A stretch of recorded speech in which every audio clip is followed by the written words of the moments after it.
Bitawan mo ako! Kunin mo na lahat ng pera ko! Huwag mo lang akong saktan! Wala ka nang magagawa. Akin ka.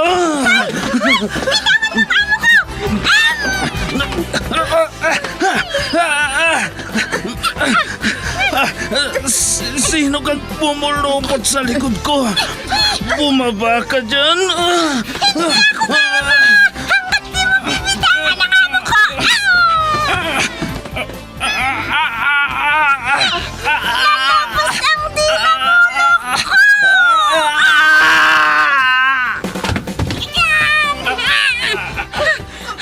Ayan! Natumba na siya, madam! Salamat, Pepita! Salamat! Super Pipita, ang balikbayan na OFW, survivor mula Iraq, palaban sa hirap at nakahandang magsakripisyo sa ikabubuti ng karamihan, kabilang sa mga naturingang bagong bayani ng bansa. Super Pipita, isang dula na kung saan inyong mapapakinggan ang iba't ibang pakikipagsapalaran ng isang OFW. Super Pipita, mula sa Lovelet Artist and Talent Center Drama Productions, handog sa inyo ng #1 and most trusted radio network in the country, Bombo Radio Philippines. Basta Radio Bombo.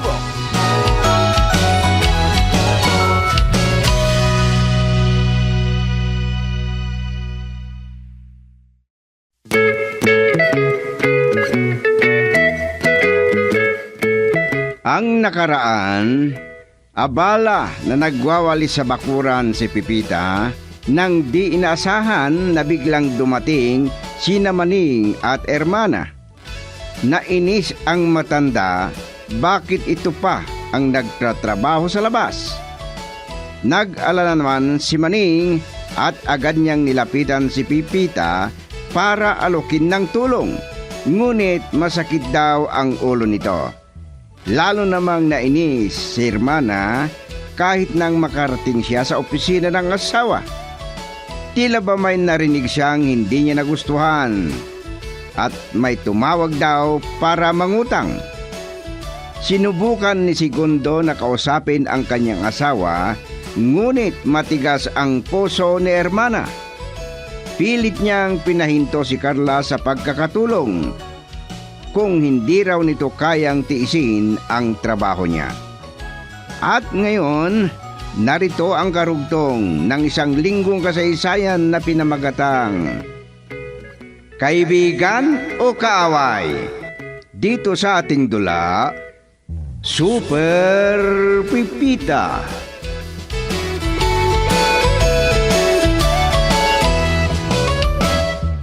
Baka mamaya magalit ka ulit dahil hindi ko kaagad nasagot ang tawag mo. Ayaw mo makipag-usap kagabi. Nakakamiss ka din pala. Naku, kung nandito ka lang sa harap ko, baka masampal pa kita. Yan na lang atang iniisip mo. Tinawagan kita para ihatid mo sana ako. Naku, hindi ako pwedeng umalis dito. Si Madam ang kasama ko. Iniiwan ko sila ni Sir Rodrigo sa loob ng kainan. Nagpapautang na pala sila. Ano? Malaking halaga pala ang pinapautang nila. Ay baka milyon pa. Hindi pala problema kung saan tayo uutang. Carla, naku, talagang utang na lang ang laging nasa isip mo. Ikaw talaga, kontrabida ka. May tao ba na walang utang? Kahit nga yung mga mayayaman na negosyante, mas marami pa silang utang. Kahit nga ang gobyerno eh. Ang dami mo na namang dinadamay. Yang sarili mo lang ang pakialaman mo. Ang dami mo na ngang utang sa lending. Ayaw ka lang talaga pautangin ni Aling Hermana. Tsaka hindi ako makakapunta dyan. Eh kung ayaw mo, eh di wag. Ang daming sasakyan. Sasakyan na naman ang sinasabi mo. Ang ibig kong sabihin, Ang daming pwedeng pag-uutangan. At alam mo, Maning, pangarap ko na magkaroon tayo ng sasakyan. Ano? Gamit ang pangungutang? Bibili ka ng sasakyan? Ikaw talaga. Kung gusto mo na magkaroon ng sasakyan, hindi yan problema. Basta may panghulog. Totoo naman yan. Pero sige na nga. Babalik na ako sa loob ng kainan. Ay, naku naman si Carla. Laging utang na lang ang iniisip niya. Pero kung mag-iisip na kukuha ng hulugan na sasakyan, sus, delikado. Dagdag isipin pa.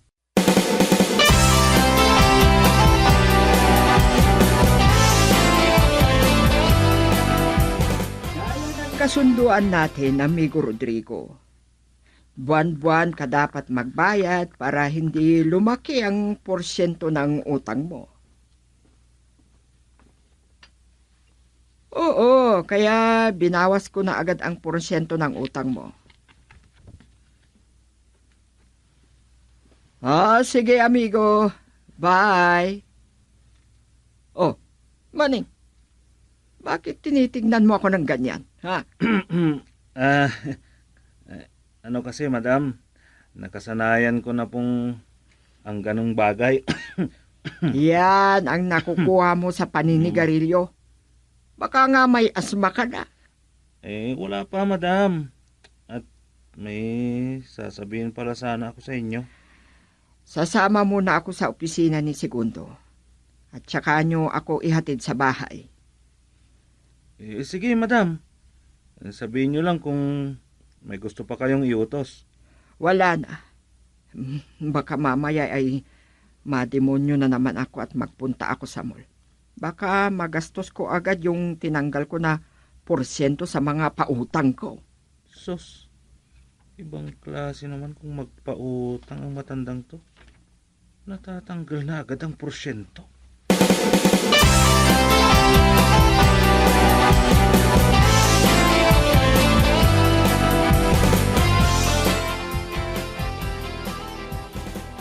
Kung minsan, may kausap ito sa kanyang telepono. Mas marami siyang oras gumamit ng telepono kaysa sa pagtatrabaho. Parang wala siyang pake sa sinusweldo niya. Ay, magpasalamat siya at wala yung mag-asawa. Tanghali na pala, Pipita. Kaya pala gutom na ako. Maraming laman ang ref na pwedeng meriendahin, Carla. Gusto ko nga yung ham at hotdog na ipalaman sana sa tinapay. Ay, magluto ka na rin ng itlog. Di bale, trabaho mo naman ang magluto. Ano?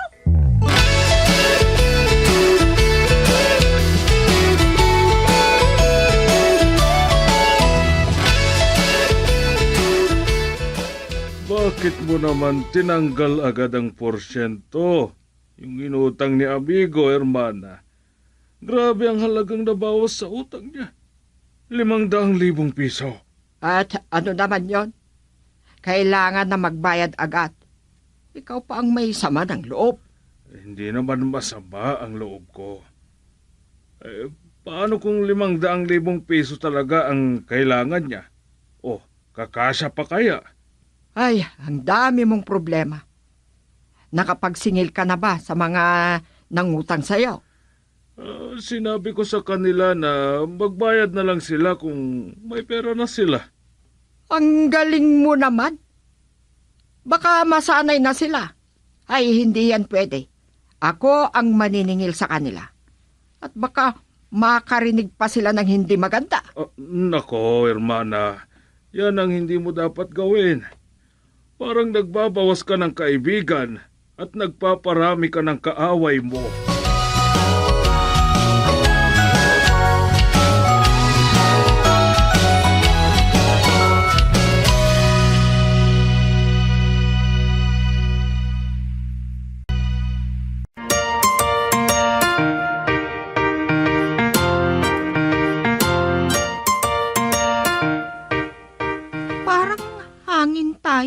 Na dinaanan lang ni Madam, Pipita.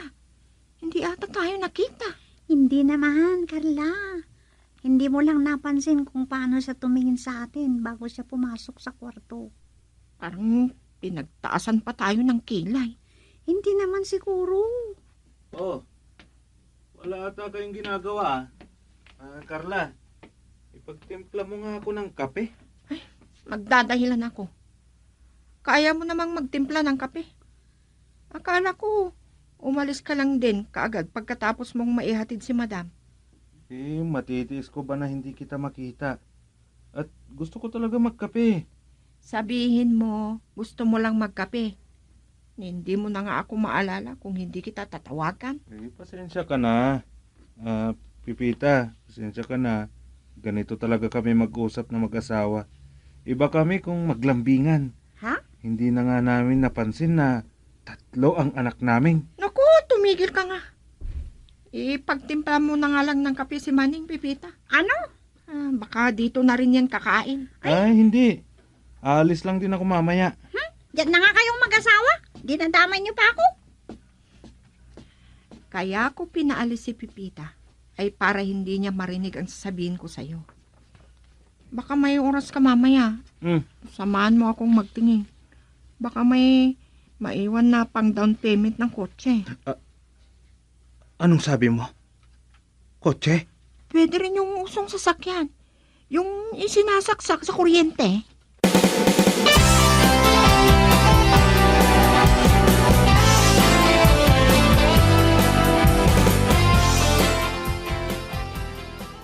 Grabe naman na mag-utos si Carla. Parang siya na ang amo ko. Biro mo. Utusan pa ako na akong magtimpla ng kape ng asawa niya. Asawa niya naman yun. Pero, parang yung pinag-uusapan nila, may hinala ako na hindi maganda. Pinalayo niya ako. Para hindi ko marinig ang usapan nila. Iba na yun. Baka nakarating pa kay madam kung paano ka namin utusan, Pipita, na magtimpla ng kape para kay Maning. Ha? Ano kasi? Carla! Nakaalis na ba ang asawa mo? Opo, madam. Kanina pa po. Narinig ko kasi kung paano mo inutusan si Pipita na magtimpla ng kape ni Maning. Lagot. Ha? Sobra naman kayong mag-asawa. Inuutusan nyo na lang si Pipita.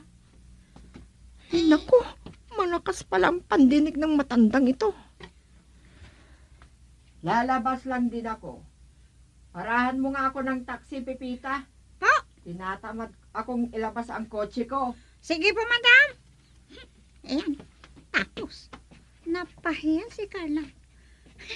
Narinig pala ni madam kung paano niya ako utusan. Tapos sisihin niya ako. Ay, kung ano-ano na lang nagiging kasalanan ko sa babaeng yan.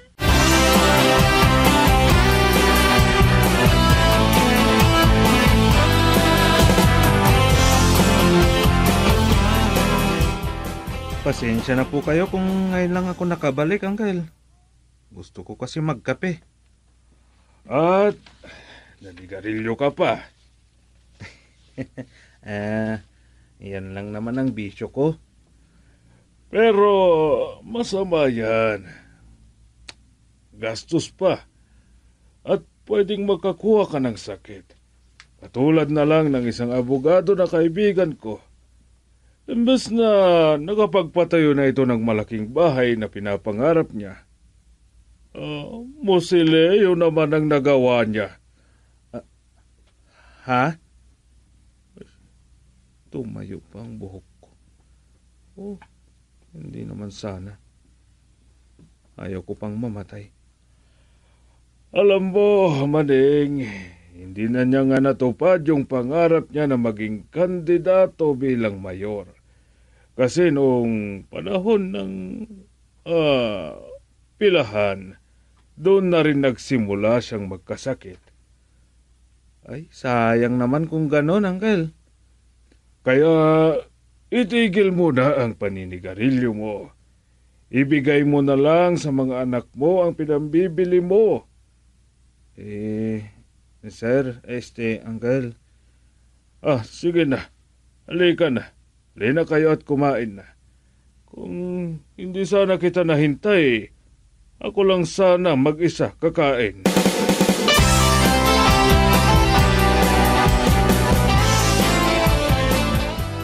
Anong oras na ba? Ay, mag-aalas 3 na pa lang ng hapon. Ang aga namang umuwi si Sir. Ako na ang magbubukas ng gate, Pipita. Ay, Si Mating ang darating. Sinabi ko kasi kanina na may pupuntahan kami. ay, kailangan ko din sumama sa'yo kasi ako ang magsasara sa gate. Ay, oo nga pala. Halika na. Ay, siya nga pala, Pipita. Kung darating si Madam Hermana at hanapin ako, sabihin mo na pumunta ako sa paaralan kasi may pagpupulong na magaganap. Eh, di ba walang pasok ng mga bata? Ay, oo nga pala, no. Ay, naku. Ikaw na lang ang bahalang magdahilan.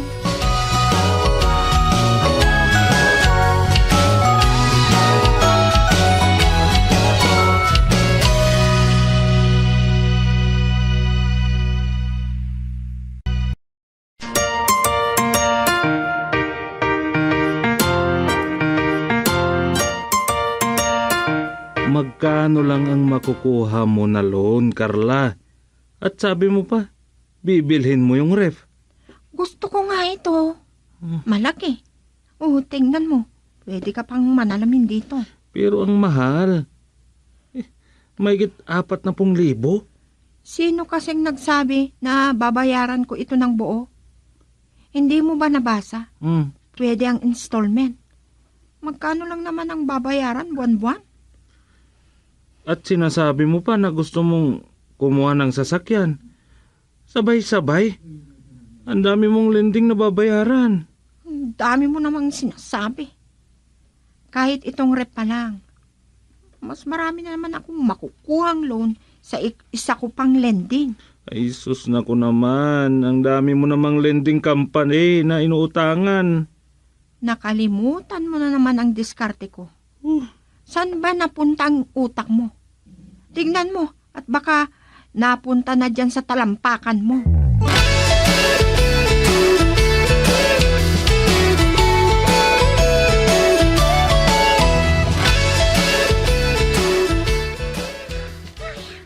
Sunod-sunod na ang pagtilaok ng mga manok. Pero isang ikot pa ang pag-ensayo ko. Ha? Titigil na lang ako mamaya. Pipita! Ano yung naririnig kong kalabog? Ay, Pinasok na naman ata tayo. nako. Iniisip ata ni Carla na may kinakausap ako. Maaga siyang pumasok ngayon ah. Hindi ba sila nagkasama ni Maneng? Diyan na Grabe naman yung pawis mo. Wala naman atang ibang tao. Ano yung narinig kong kalabog? Parang may kaaway ka. Nagpapapawis lang ako saglit, Carla. Kailangan pa bang mag-ehersisyo ka? Hirap ka nang magtrabaho bilang katulong. Sinasayang mo lang ang lakas mo. Hindi ka pa ata nagwalis dito sa harapan. Eh kung trabaho mo na yan, di ba? Maayos at maaga ka na pumasok ngayon para makapagwalis ka. Magwalis ka sa harapan at sa labas ng bahay, di ba? Mamaya na yan. Magkakape nga muna ako. Ang tagal naman ni Maning na bumili ng kape. Kung sana nagpainit ka na ng tubig, mas inuna mo pang sayangin ang lakas mo. Mabilis lang, madali lang magpainit ng tubig. May hot water pa nga sa dispenser.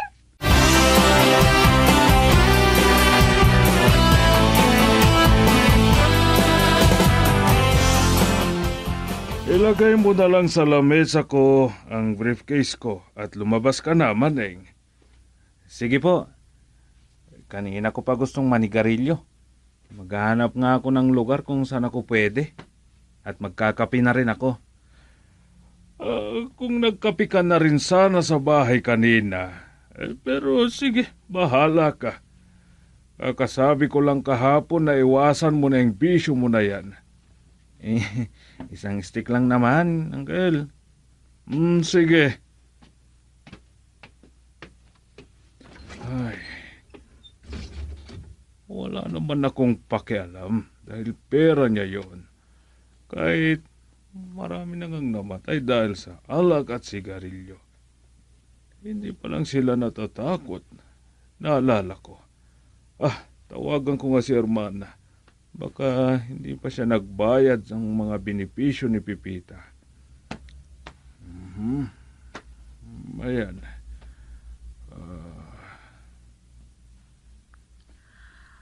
Oh, bakit, Segundo? Ngayon ko lang naalala.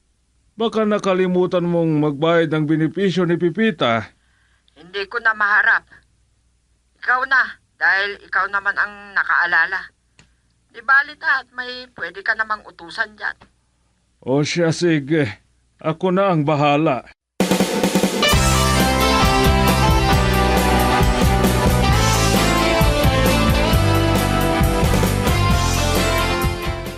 Bakit kaya ngayon ko lang naalala? Tanghali na rin. Anong ginagawa ni Carla, Pipita? Nasa mga bakanting kwarto siguro, madam, at naglilinis. Kaya niya kayang malinisan ng mabuti yon? O baka natutulog pa siya? Silipin mo nga mamaya. Gusto kong makita kung maayos ang paglilinis niya. Madam, ano bang iutos niyo sa akin? Uutusan sana kita na mamalengke, pero tanghali na. Pasado 9:00 na. Pwede pa naman po, madam. Hindi naman po yung matatagal ang mamamalingke. O sige, tawagin mo na lang si Carla para mas mabilis. Mag-grocery na rin kayo. Sige po, madam. Pwede ko po bang gamitin yung kotse niya? Di bali, marunong naman po akong magmaneho. Ay, oo nga pala. Hindi ko maalala na nagmamaneho ka pala. Sa'yo na lang pala ako magpapasama. Kung ano, samahan mo ako kapag maniningil na ako.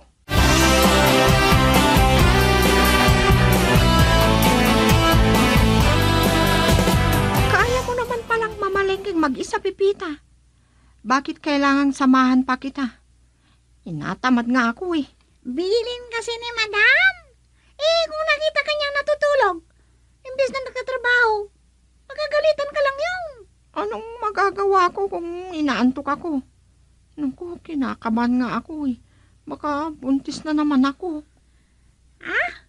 Ay, ano kaya sa tingin mo? Ganito na lang. Ako ang mamamalingke, ikaw ang maggrocery. Total, hiwalay naman ang listahan. Nagugutom ulit ako. Anong klaseng tiyan ba ito?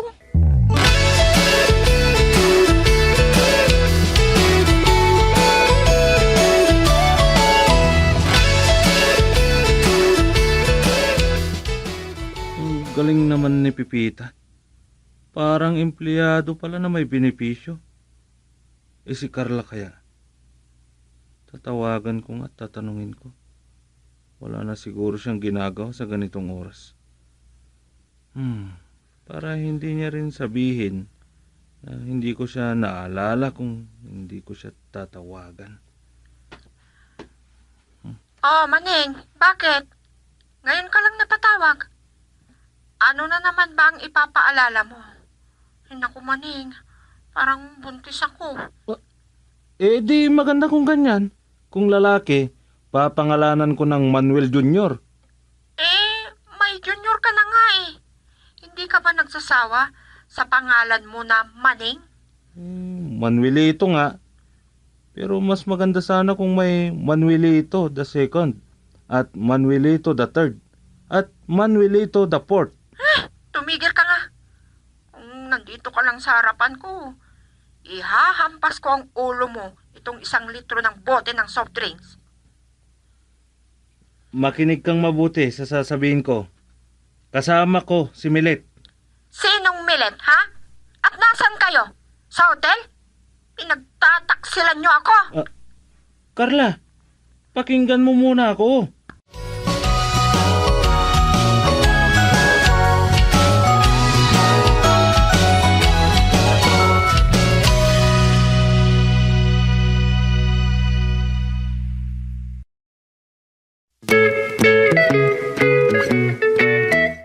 Ano ang mga susunod na mangyayari Mga kaibigan, huwag ninyong palampasin ang mga kasunod na bahagi ng isang linggong kwento na pinamagatang Kaibigan o Kaaway.